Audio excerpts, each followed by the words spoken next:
Assalamualaikum warahmatullahi wabarakatuh. Mudah-mudahan di pertemuan 2 ini kalian sehat semua. Di pertemuan 2 saya akan membahas tentang paradigma penelitian. Jadi kalau di YouTube saya ngomongnya nggak bisa lama ya, lebih cepat lebih baik, karena agar kalian menontonnya juga tidak berat dan juga nanti saya uploadnya juga cepat. Nanti akan dibahas penelitian kuantitatif dan penelitian kualitatif.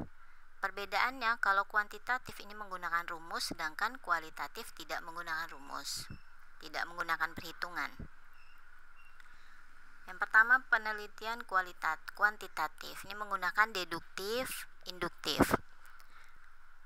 Kuantitatif ini digunakan jika masalahnya sudah jelas, lalu menggunakan hipotesis penelitian dan juga menggunakan rumus fenomena empiris dan dapat diukur. Ini berarti menggunakan rumus di suatu populasi tertentu. Contohnya kalau kita meneliti tentang pasar, nah itu populasi berarti orang-orang yang ada di pasar. Ini untuk tahapannya, dari sumber masalah ada empiris, ada teoritis. Empiris ini berdasarkan fakta dan teoritis hanya teori saja. Lalu dicari judul atau dicari masalah berdasarkan rumusan masalah. Kemudian dicari teorinya apa yang relevan dengan judul yang kita ambil, contohnya jurnal, artikel, lalu buku. Penemuannya juga yang relevan, jadi yang sesuai dengan judul, jangan yang bertolak belakang dengan judul. Prinsip deduksi dan reduksi ini memberikan hipotesis. Ada namanya hipotesis 0 dan 1. Hipotesis 0 ini berarti belum berpengaruh. Kalau hipotesis 1 itu sudah diadakan penelitian dan berpengaruh. Kemudian ada penemuan, lalu juga ada paradigma hubungan antar variabel. Contohnya seperti ini. Apakah gajian mempengaruhi perilaku konsumtif? Nah, itu bisa ditemukan mempengaruhi atau tidak berdasarkan rumusnya dan hubungannya. Nanti akan disusun instrumen penelitian, nanti dijelaskan di bawah, di slide bawah. Lalu ada juga strategi pendekatan penelitian, ada juga nanti di slide bawah. Dikumpulkan, dianalisa, menghasilkan informasi atau penemuan yang baru. Perumusan hipotesis penelitian kuantitatif. Hipotesis ini tadi yang saya jelasin, ada 0, ada 1. Kalau 0 belum diadakan penelitian, sedangkan 1 sudah diadakan penelitian.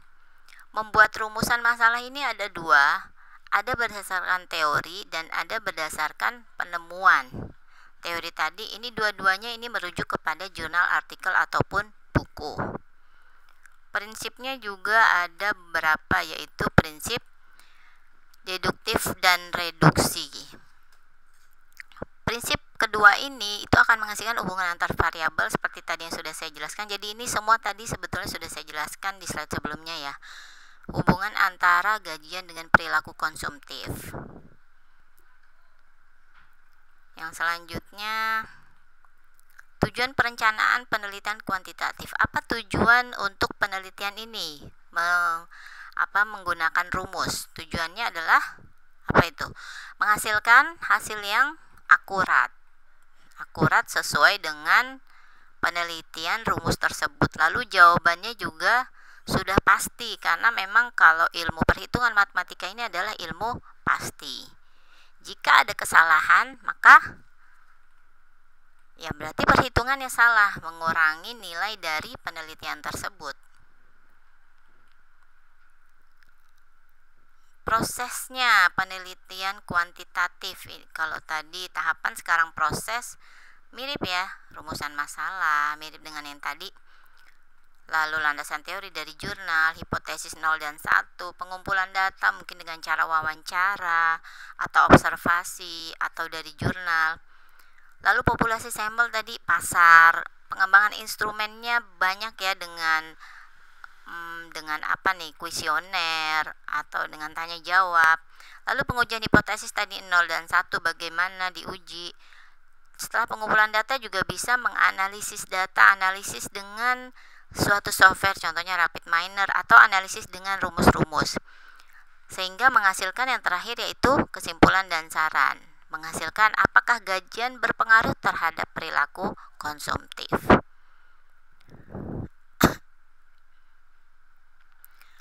Lalu sumber-sumber variabel penelitian kuantitatif. Nah, ini ada sumber. Kalau penelitian kuantitatif zaman dulu ini hanya digunakan di tesis ya untuk sumber-sumber seperti ini. Kalau skripsi dulu belum, mungkin sekarang sudah lebih keren lah ya. Variabel ini bentuknya apa saja? Variabel bisa variabel A, variabel B. Ini menghasilkan informasi. Ini ada variabel independen, ini adalah variabel bebas yang tidak terikat, dependen ini terikat, lalu moderator ini yang menjembatani semua variabel, interventing ini berarti variabel yang ditekan gitu ya, dan kontrol ini mirip seperti moderator. Penerapan variabel tergantung dari desain penelitian. Nah, variabel eksperimen menggunakan kriterium dan perlakuan, sedangkan desain survei ini ada variabel eksogen dan endogen. Kalau eksogen ini asalnya dari luar, endogen dari dalam. Contoh tadi pasar ya, eksogennya dari luar berarti perilaku konsumen, endogennya dari dalam berarti dari penjual dan pembeli. Lalu yang terakhir adalah desain survei koresional. Ini mendesain dengan suatu diagram. Karakteristik metode kuantitatif. Karakteristiknya ada bagaimana mendesainnya si kuantitatif ini, karena dia menggunakan rumus maka lebih spesifik, lebih jelas, dan lebih rinci. Tujuannya apa? Mencari hubungan antar variabel dengan suatu nilai.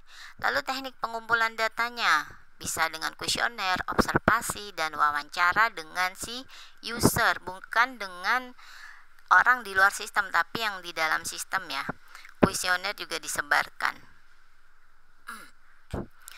Instrumennya, nah ada angket, lalu ada wawancara terstruktur, atau ada standarisasinya. Datanya bagaimana datanya? Datanya ini akan diolah sedemikian rupa menggunakan instrumen yang di atas tadi. Sampel penelitian, sampelnya harus besar ya, karena bisa jadi kalau kuesioner itu ada minimalnya. Jadi jangan hanya 10, 20, bisa random atau acak, boleh memilih di pasar random. Siapa aja nih dikasih kuesioner. Lanjut untuk karakteristik metode kuantitatif. Analisisnya, bagaimana analisisnya? Setelah semua data dikumpulkan, dianalisis bersifat deduktif, lalu menggunakan rumus statistik. Mungkin kalian pernah belajar ya dengan dosen. Hubungan dengan responden ini berjarak, karena ketika memberikan contohnya kuesioner, kita tidak tahu respondennya itu rumahnya di mana, lalu nggak akrab, tapi memberikan saja, kemudian si konsumen tadi setelah diisi memberikan lagi kepada kita. Usulan desain ini karena kuantitatif tadi, usulan desainnya harus rinci, lalu harus spesifik karena terjun ke lapangan langsung. Bagaimana, kapan penelitian dianggap selesai? Kalau semua yang sudah direncanakan selesai, contoh tadi perhitungan dan menghasilkan kesimpulan dan saran, berarti sudah selesai.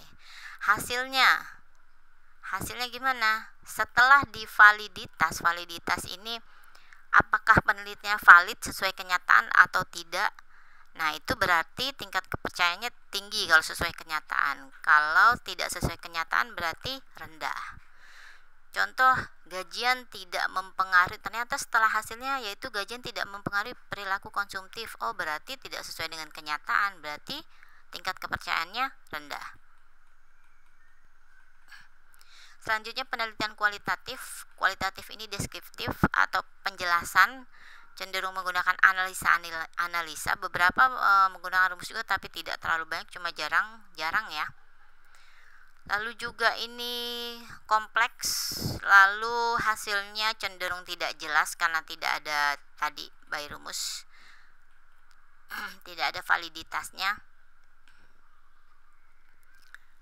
Metode ini digunakan jika penelitiannya belum jelas, lalu ada perasaan manusia, ada juga intinya dia interaksi sosial. Jadi kualitatif ini hubungan antara manusia atau sosial, dan teori-teori juga kevalitan, kebenaran data bukan kevalitan. Nah, ini ya bidang sosial ya. Lalu analisis Data kualitatif, ada analisis domain. Domain ini adalah umum, analisis secara umum. Tadi ya, analisis secara gajian mempengaruhi konsumtif. Nah, taksonomi ini dikhususkan, misalkan gajian karyawan atau gajian ibu rumah tangga yang diberikan penghasilan oleh suaminya, apakah mempengaruhi perilaku konsumtif atau tidak. Jadi disebutkan orangnya lebih khusus lagi.